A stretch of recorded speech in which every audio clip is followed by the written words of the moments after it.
Win the war for God's prophecies over you. So praise God. We welcome Father. How do we call it? Hindi ba, wala bang nickname? Hindi ba? Father Ferds. Di ba? So we welcome him back. Alam nyo, maliit pang Windwatch, nag-attend na siya noon. Ilang years ago? More than 10 years ago. At nabaptize siya in the Spirit doon, sa maduming lugar namin doon. So, praise God. Thank you, Lord. Win the war for God's promise. So, this was my quiet time last month.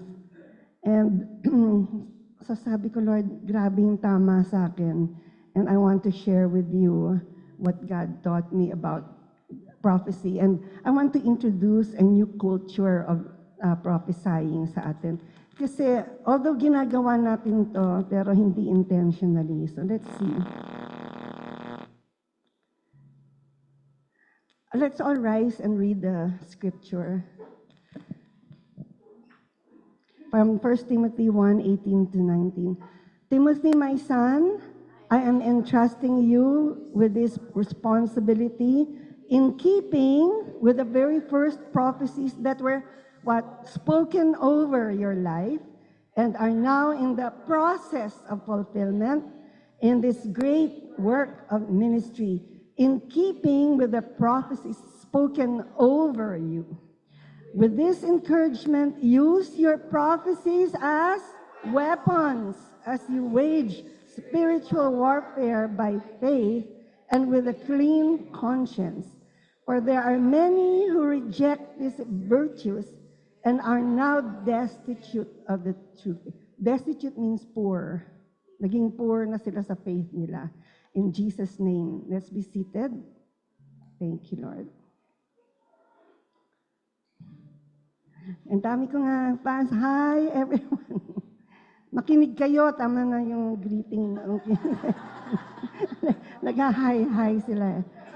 So, you know ito yung quiet time ko, what really struck me was, and what I want to talk about are prophecies spoken over you.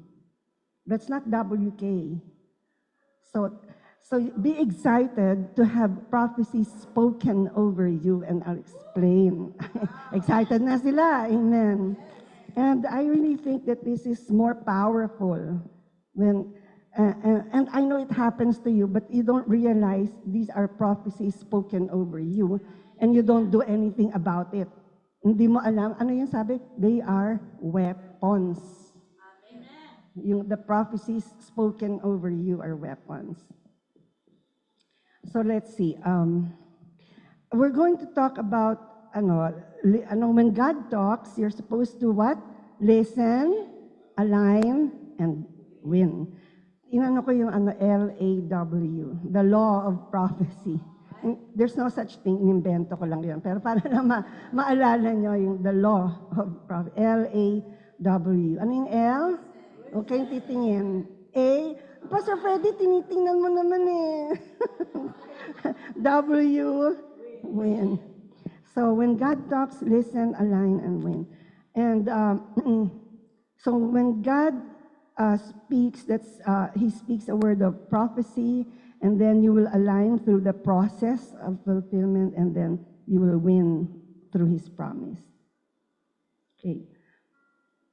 So ayun yung LAW. Listen, align, and then. Parang medyo ginaya ko si Pastor Cookie message niya last night. Yung meron siyang in between. Yung listen nandito, si win nandun, in between si align. Amen. Pero ang pinakagusto ko dito yung sa listen. Yun yung medyo. So I'm going to introduce a new prophetic culture. Hopefully na. We do this, but it's not really so, hindi madalas. So, okay, we listen to the prophecies and we align to the process. Imagine yung prophecies undergo a process of fulfillment. Ba't wala nangyayari? Sabi nga, in between may process di ba? And you will surely get the promise. See, ito yung verses, no? prophecies are spoken over you, so you listen, and then you align, because sabi, the prophecies go through the process of fulfillment. Sabihin nyo nga, process of fulfillment. Parang, ay, may ganon. Di ba, yung in-between.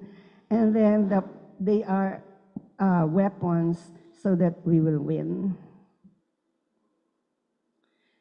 Okay. So, ang una nating tatalakayin yung listen. Okay, may I invite, Pastor Aaron, ba't nandyan ka? Magtatawagan na naman ako.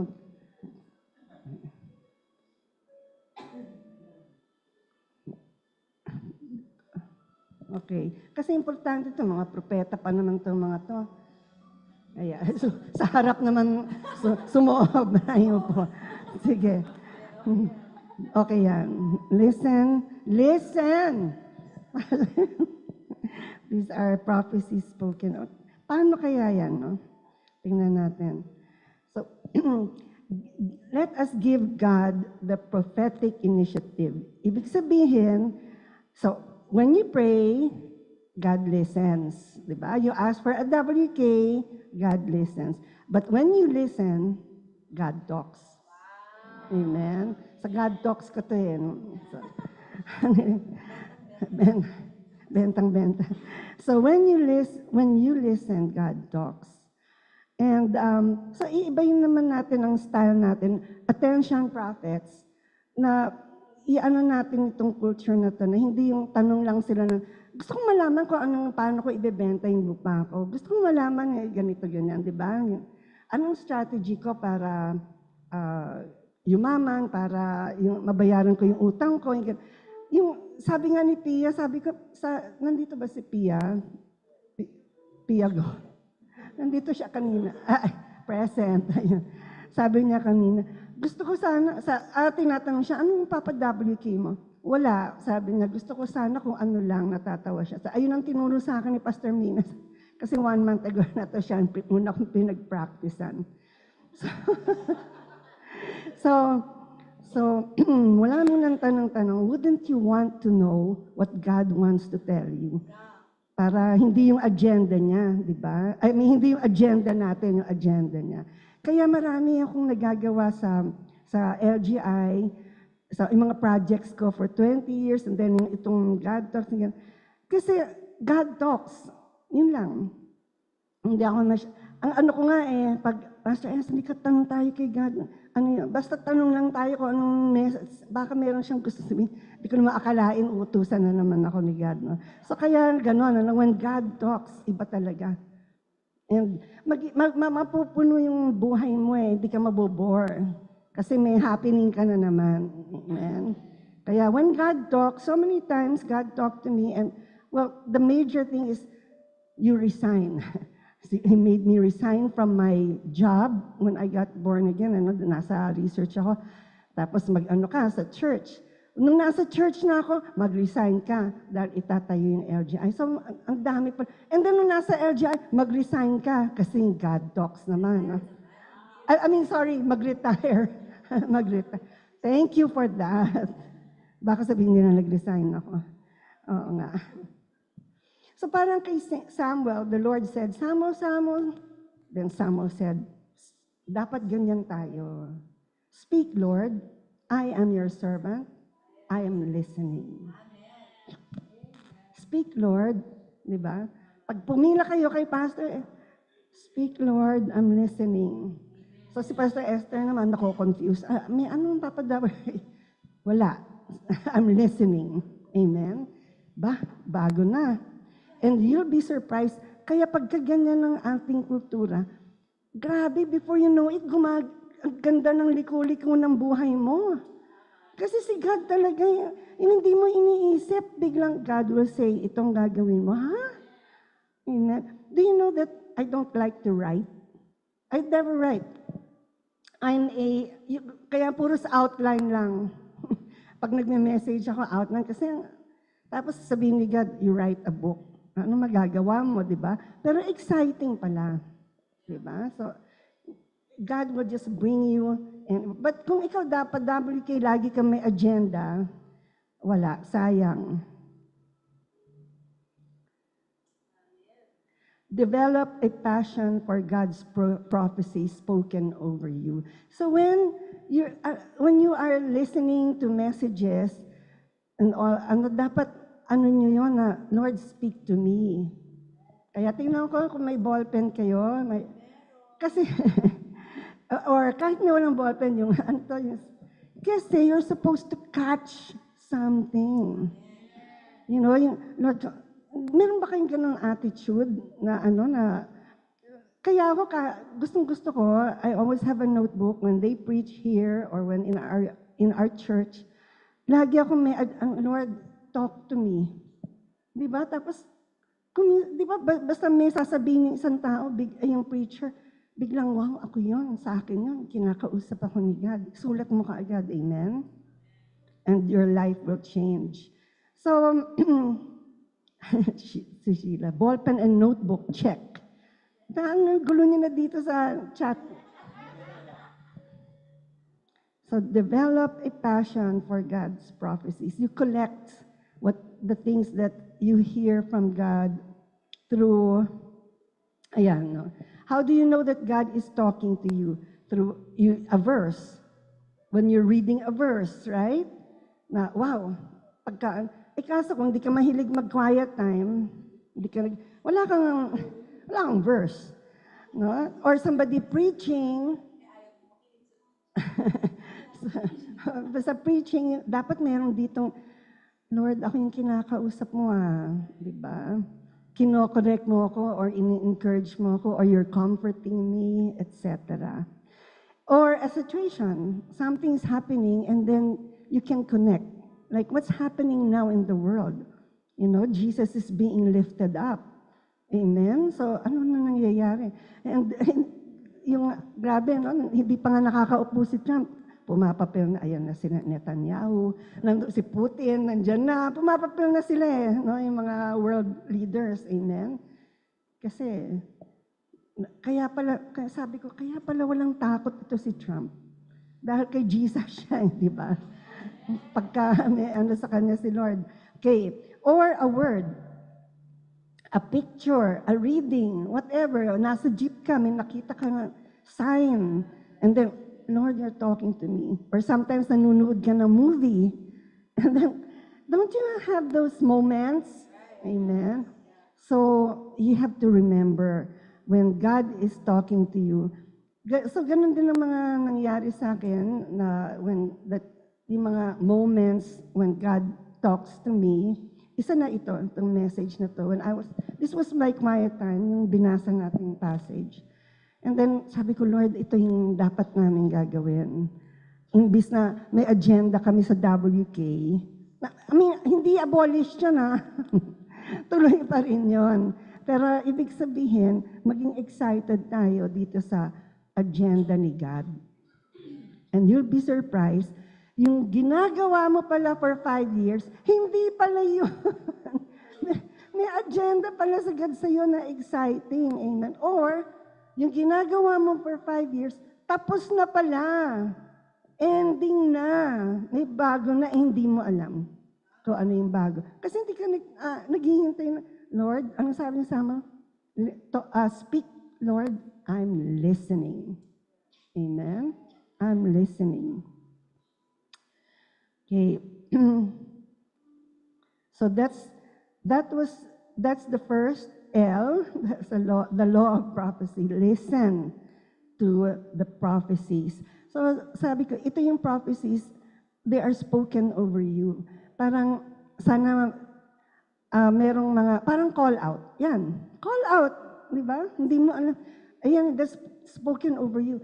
Tatayo ka, and then the prophet is saying something na hindi mo naman tinanong, hindi ka naman niya kilala. But the prophecies are spoken over you, and you better be serious about it because it comes from God. So, hindi naman lahat ng mga nagsasalita, nagre-rema sa'yo. No? Meron ka lang na but you better memorize those things. Amen? You know, siguro, so many years ago, 20, 30 years ago, somebody, my aunt, prophesied. Hindi ko makalimutan. Hindi ko pa masyadong alam yung prophecy. Pero alam niya, sabi niya, ano kami 5 kami yata. No? Sabi niya, ang batang ito, hindi ako bata, no? Pero yun ang tawag niya. Ang batang ito, hindi maghihirap. I took that very seriously. Hanggang ngayon, Lord, hindi ako maghihirap. And I'm not just talking about finances, na pagka may nararamdaman ako, like, sometimes, may aray, ang sakit yung something happens to you, di ba na, ang sakit, may sakit ka, gano'n. So, in Jesus' name, I'm not saying I don't go to doctors, no. The problem is, plano ko pumunta sa doctor. Pupunta ako sa doctor. Kaso, sa kape-pray ko, nawala na. Ay, ang dami kong sakit na hindi ko alam kung ano yon. And then I always remember, Lord, sabi mo, hindi ako maghihirap. I claim that all the time. Even in my death, Lord, hindi ako maghihirap. So, you have to have that. Meron ba kayong na-memorize? Meron ba kayong ginanon? Hinugot? Amen? Na when the going gets rough, then you have something. Hindi, sabi mo, Lord, Amen? Amen. Meron, ibig bang sabihin, I like that, or meron nga? Oh, praise God. So, yung mga wala, dapat magkaroon na kayo ng mga, kung anong naaalala nyo. Because if it's from God, you won't forget. Pagka nakalimutan mo, okay lang yon, dahil hindi para sa'yo yon. Like, kunyari, I'll talk here for how many minutes, dapat maikli lang kasi kakain kami sa labas Yun ang bilin sa akin ng barkada. Uy, bilisan mo lang, kakain tayo. Pagsasarahan tayo. So, okay. So, yeah. Ayan, si Pastor Freddy at saka si Pastor Art yun. Barkada.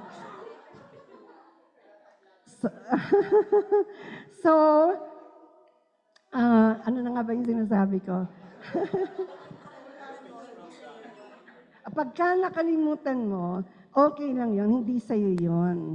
Pero yung pagka may nasagap ka na parang, akin yon, hindi yung katakawan mo lang, akin yan, di ba? Pagka may di ba ang takaw natin sa pagka, ito yung sa inyo, prosperity, akin yan, hindi sa'yo yan hanggang hindi tumama sa'yo. Amen?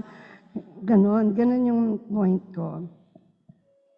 So have that new culture. I hope you're excited to read your Bibles. And I'm not talking about your devotional. Pero pwede na rin devotional. But, it's been years that I don't read devotional. Years, maybe 10 years, maybe more. Maybe even pagkatayo ko ng LG, I read the Bible. Yun ang quiet time ko, buong buo. Kaya ko ng mga message galing sa quiet time. Doon magsasalita sa iyo si God. And pagka wow, kaya memorize ko pa, pinaka-memorize ko yung mga paggalit niya sa akin di ba? Mga paggalit niya, aray sakit. Di ba? Pinapagalitan ba kayo ni God? Ang saya, no? Hindi na ba? Pag pinagalitan ako, Lord, thank you. Thank you, Lord, hindi mo ako binisto, tayong dalawa. Wag mo na paalam sa iba. Di ba? Okay, so the next is align. So, yun yung listen. And then now you align. Sabi ng verse, prophecies are in the process of fulfillment. Ito yung in-between. So, medyo, yung iba, sandali lang. Yung iba, matagal. Yung iba, hindi mo na halos alam. Yung iba, pwede mo nang itapon na. Dahil mukhang yung propeta mo, hindi nagko-concentrate nung nagda-WK sa'yo. But, your life should be that way. It's such an easy life. Kanina nga kami yung dalawang tiya. Ang dali lang ng buhay. You just live by today. Forget tomorrow. Kahit na anong pang prophecy yan, dadating yan. Pero ikaw, happening ka ngayong araw na to, and keep it busy. And ang daming papagawa sa ni God, ang daming exciting by the day. Di ba? So, try it before you go to sleep at night. Name 3 things that you want to thank God for. Simple lang. Three things during the day. Diba? Yung, konti na. Lord, thank you, tumawag yung kapatid ko. Yung mga ganyan lang. Thank you, Lord, naka-shopping kami ni Pastor S. Diba? Yung mga ganyan. Ang bababaw pero ang saya-saya ng buhay mo. Amen?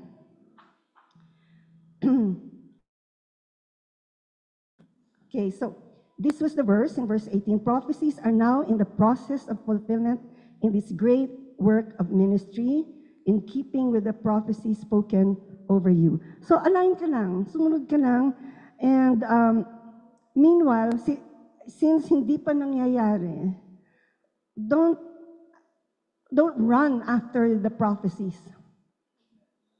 Amen? Nakalista na eh, di tama na. Busy ka dapat ngayon sa, kung meron, wala ka namang ginagawa kung di mag-abang ng prophecy mo. Amen? So, forget about it, do your thing, and then one day, sasabihin mo na lang, ito pala yun, sabi ni God. Amen? Di ba, you let it will just unfold. Promise, sabi ni God, promise. Di ba? Kaya nga sabi, ang ganda nga nung verse, di ba? Process of fulfillment. Amen. Nung ginagawa ko nga, hindi pa nagpipreach si Pastor Cookie. So, medyo tapos na to. Nung nag-preach siya, oh no, papalitan ko yung message ko. Parang ganun din, you know, the in-between. Look at this example, yung mga Israelites kay Jeremiah.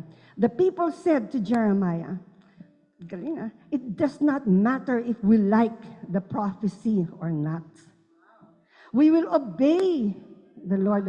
We don't care what the WK is. We are sending you to the Lord. Jeremiah, go to the Lord. Give us a WK. What is God saying to us? We have no agenda. We will obey what He says. Then good things will happen to us. You know, kaya nila inaano to dahil nilusob na sila ng Babylonians. Ito na, yung war. So, gusto nila pumuntang Egypt. Takas tayo. Punta tayong Egypt. Sabi, ang ano ni God, tama, Pastor Art, no, walang tatakas, dito kayo i-bless. So, sige, tanungin mo si God, sabi nila, kung pupunta ba kami? Hindi. So, sabi ni God, hindi kayo pupunta. Tingnan natin kung ano yung sinabi. I have told you the message from the Lord, but you have not obeyed the Lord your God. You have not done all that He sent me to tell you to do. So now, be sure you understand this. You want to go to live in Egypt, but you will die by war, hunger, or terrible diseases. So yun naman ang downside pag hindi ka, pag ang arte mo, ang feel mo magpa-WK, di mo naman gagawin. Delikado ka. Amen? Ayun yung, So you have to align with this prophecy spoken over you. Because think about the greatest thing you want to achieve. Think about it. Baliwala yun sa plano ni God para sa iyo. Huwag mong pagkahabuhaw. Ang i-pursue natin yung gusto ni God. And you know what? Si God, inuumpisahan ka niya sa small time. Parang sa LGY, di ba? Yung small time lang. Bakit? Kasi yun lang ang kaya mo eh. Gusto mo big time, gusto mo maraming pera, gusto mo just flow. Go with the flow. Amen? Align with the process, ha? Do not despise the small beginnings. Ganun kasi si God eh.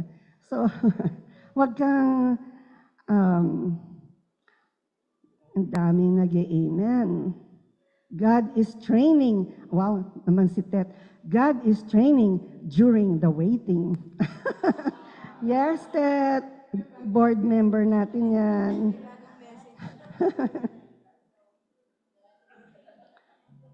Sana yung chat nandito, no, para nakikita niyo na. So, align with the prophetic process. And how? Prophetic discipleship. Dapat nagpapadisciple kayo. Kaya halos lahat kayo dito, di ba? You go to your OSGs or even Winwatch is discipleship in nature. Di ba? Wala naman kaming tinuturo na hindi discipleship. Kasi Jesus said, teach them, go and make disciples. Teach them to obey. Meron akong ano dito. Okay, so prophetic yung discipleship natin. And then you invest. You invest. You know, like, I love it kasi kinikwenta ko lahat ng gastos ko sa month. And sabi ko, wow, the bulk of my expenses are all the Bible, lahat para kay God. No. Siyempre, may mga ganito ako, hindi ko binibili yan, bigay lang yan. Sabi ni God, since ang dami mong gastos sa Bible, sa mga reading, sa Kindle, sa mga kung ano-ano, papabigyan na lang kita kay Dr. Miriam ng bracelet. Ganon. Kaya yun ang mga binibigay niya sa akin. Earrings, mana. So, imagine, unahin mo lang si God. Lahat ng gusto mo, makukuha mo. Amen na amen si Pastor S. Dahil isa pa yan. Ganon, ano? Invest in God and you will receive. Tama talaga yan eh, no? And all these things will be added unto you.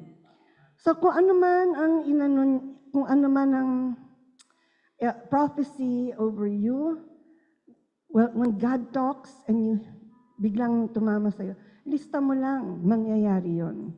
Amen? And obey kung may pinapagawa siya.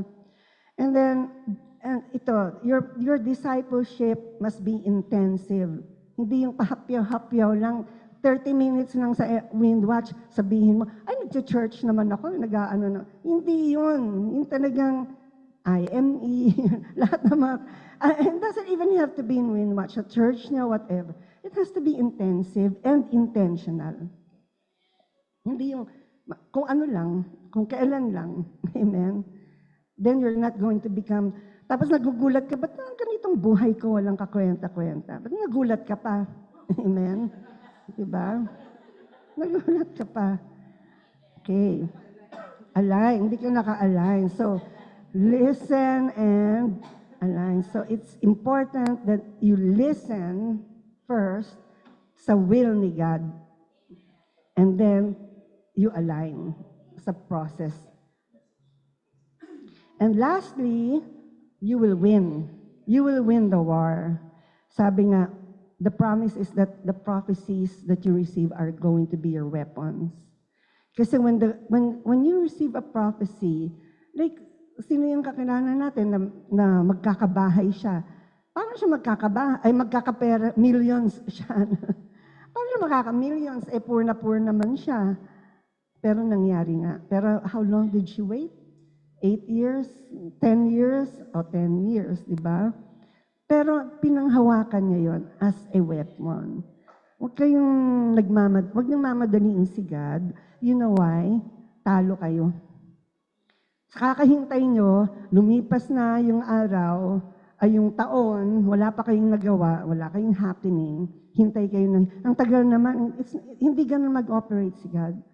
You just keep on doing your stuff every day, and before you know it, the prophecy is already there. You know, amen, amen, amen. So, like I said, ano yung prophetic weapons? Use your prophecies as weapons as you wage spiritual warfare by faith and with a clean conscience. Dalawa yung weapons na yun. Sabihin niyo nga, faith and a clean conscience. Dapat nako-konsyensya tayo. Amen? You don't, pag hindi ka na nako-konsyensya sa mga delikado, di ba meron kang tinuro na, dito yata yun eh. Yung what you do, I think it's here, okay. So, the moment, let's all read. The moment you receive a prophecy, you immediately go So akala mo, yung war, in Jesus' name, akin na. Hindi. Faith and a clean conscience. Yung dalawang yun. Grabe ito, 2 verse lang to ha, na sinulat ni Paul. And it can really educate you about a prophetic lifestyle. So faith is both proclaimed and practiced. Hindi lang nagke-claim ng claim, nagsasalita, but you have to practice it. Well, actually, sabi ko nga, I got this from a preacher on YouTube, Name Forgotten. I forgot the name. Basta kasi, hindi ko naman, noon pa yun eh, napakinggan ko siya, tapos naalala ko yun. Hindi ko na maalala, ayoko na mag-search kung hindi ko na alam paano ko siya isa-search. But, well, yung editor ko, tinulungan ako eh. Dapat lahat ilalagay mo. Pag hindi sa'yo, kung galing sa'yo, kahit na forgotten, paano yung ilalagay mo? Name forgotten. You have to let the people know that it's not you. Diba? So, yeah. So, faith is proclaiming, I believe, yes, I believe, but you have to practice. What is God telling you to do? If you really believe, then your lifestyle should be that way. In your search of yung mga secular, searching for a job, or ano ba yung mga searching for a spouse. Well, you don't search for a spouse, right? You wait. Amen. Now, this is a bad so conscience and faith, no? Yun yung faith. A bad conscience is when you don't care who's watching. Again, ito alam ko na yung quotation from Mencken. When you don't care who's watching, alam mo naman, nakikita ka ni God eh. You don't care. Diba? Because what you care about is people. As long as people can't see you, okay na. But you don't know God is watching. So pagka wala na sa'yo yan, wala na yung conscience mo. It's a dead conscience, it's a bad conscience, seared conscience, medyo mataas ang English, no? Seared conscience.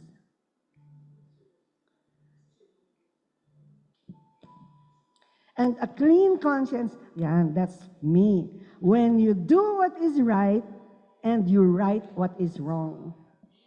Amen? Yun lang yun. You're doing, ginagawa mo to dahil ito yung tama, tapos, pag yung may mali ka, iko-correct mo. Kasi kinokonsensya ka. Si Holy Spirit ang nagkokonsensya sa atin, di ba? So, what do? You know, my first lesson in conscience, I think, wala pa akong 1-year-old Christian. Ang corny-corny talaga eh. Nagde-drive ako. And then, umuulan, malakas, I had to, yung ATM, so I got down, takbo ko, nagkuha ko na sa ATM, di ba may resibo yon. So I got in the car, and maliit lang yung resibo, tinapon ko sa kalye. So, drive na ako. Talagang hindi ako makahinga. I know. Literally, hindi ako makahinga. Tapos sabi ko, umuulan naman. Tapos ang liit-liit. You know, umatras ako. I had to go back. Pinulot ko. Talaga. Kasi you have to write what is wrong.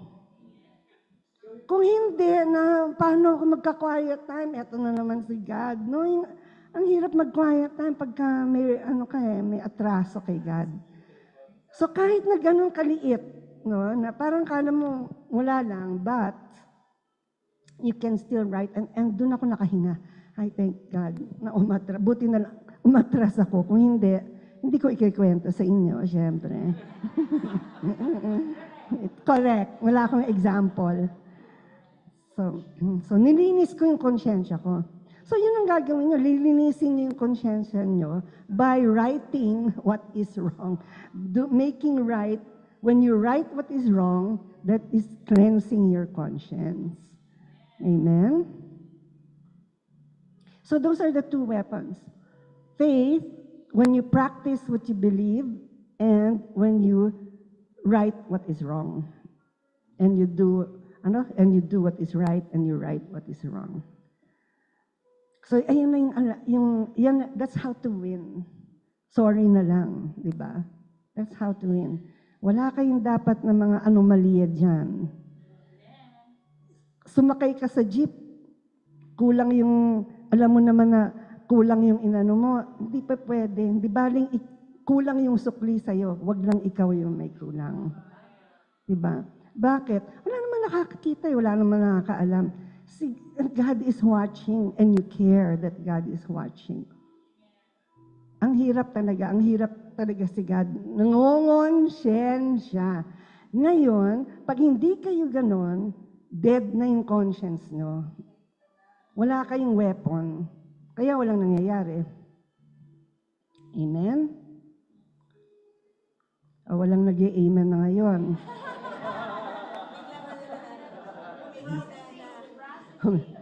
Processing.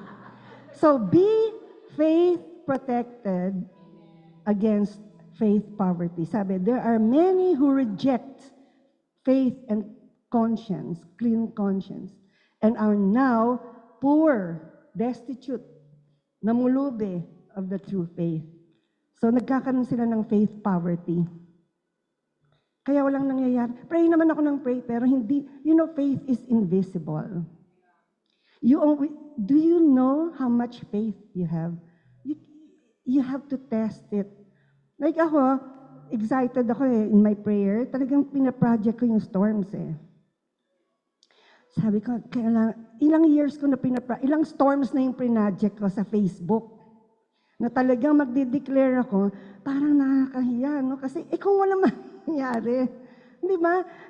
Let's all pray! Mawawalang let's declare. Iba tayo pa naman, hindi pray. Lord, please, hindi ganun Ang yayabang, we declare that ganito, ganyan.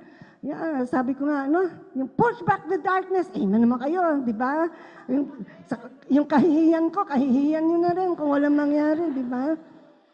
So, praise God, because nung in-experiment ko several years ago, alam ni Cookie, pinagtitripan ko Sabi ko, yung first, try, ipopost ko ba to? Kung hindi, kung wala nangyari, di ba? Uy, may nangyari, o baka tsamba lang. So the next, na naman, gano'n na naman. Up to now, yung last, ito na naman, try na naman ako. Parang, kaya? Every time I try, lagi akong hindi sure. Pero doon ko nakita, wow, lakas na ng faith ko Doon mo ma-measure yung faith mo dahil may response, may nangyayari. Amen? Pray ka ng pray sa sakit. Parang walang nangyayari, kapatid. You are faith poor. You have faith poverty.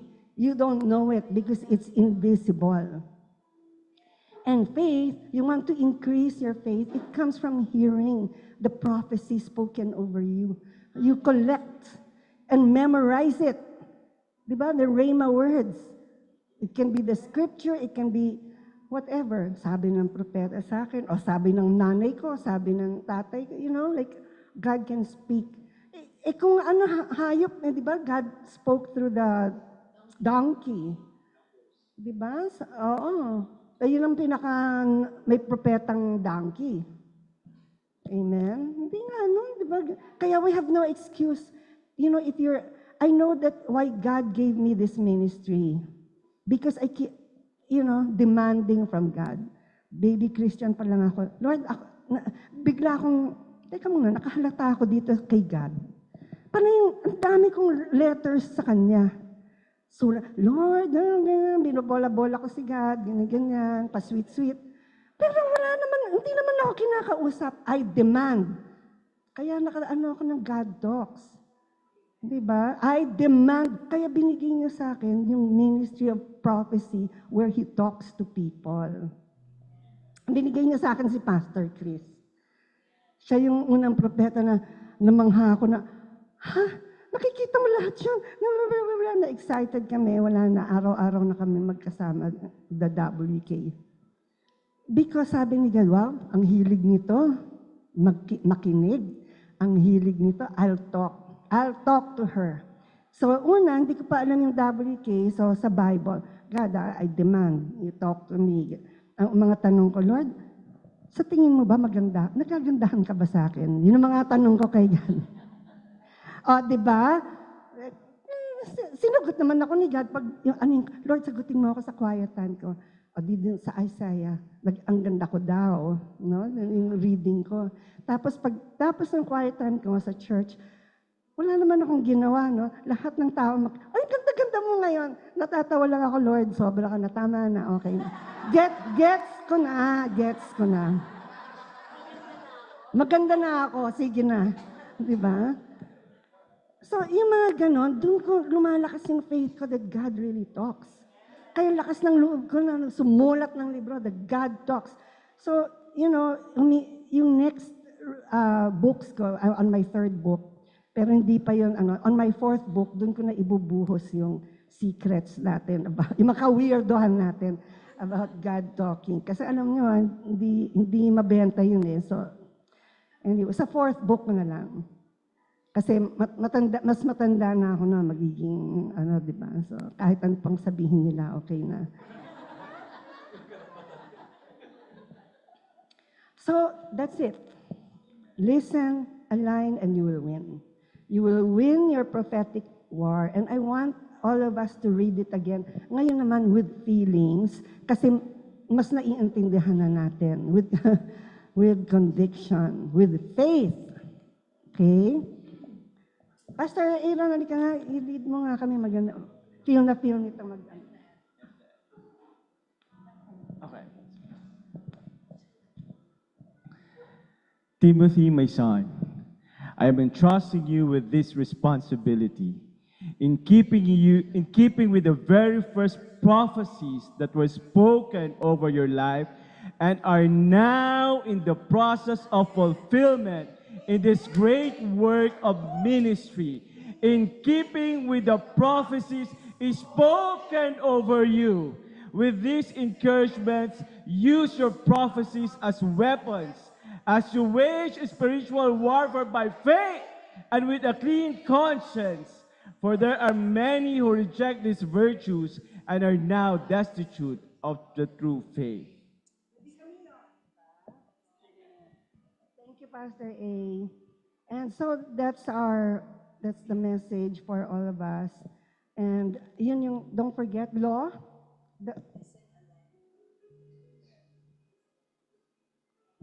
So ano yung L? Exam. May test, ha?